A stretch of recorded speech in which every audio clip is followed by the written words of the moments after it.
For most people in Korea, selling a house they've been living in, the gains are tax-free. But recently, for people with more than one home, the capital gains tax has been extraordinarily high. From today, though, on President Yoon's first day in office, the government is encouraging people to sell their extra homes by lowering the tax rate, which it's hoped will get more homes onto the market and bring down prices. Eum Ji-young has more.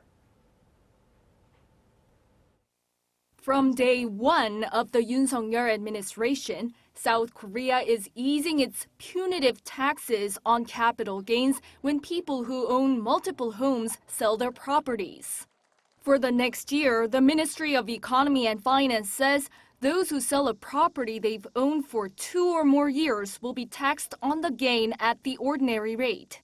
The government expects this will induce owners of multiple homes to sell them and save on taxes, which could help stabilize the housing market. 윤석열 정부의 집값 목표는 뭡니까, 구체적으로? 단기적으로는 하향 안정을 목표로 합니다. In an attempt to rein in runaway prices, the government last June raised taxes as high as 75% on gains from home sales in certain overheated areas if the seller had multiple properties. Now, the tax goes back down to the base rate of up to 45%. If the seller has owned the house for more than 3 years, they'll get an additional deduction on the gain of 30%.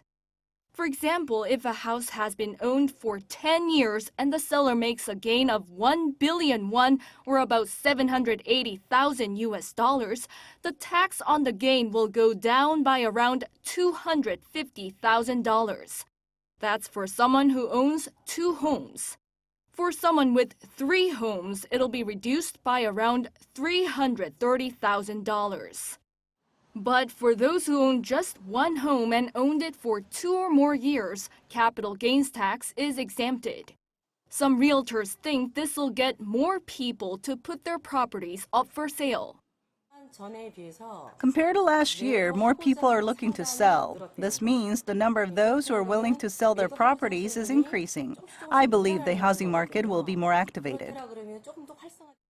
According to data from real estate information service Arirang, the number of houses on the market in the greater Seoul area has risen significantly since the changes were announced in March. Also, those who've temporarily come to have 2 houses in the course of moving will now have 2 years instead of 1 to sell the old house and get the capital gains tax exempted. Eum Ji-young, Arirang News.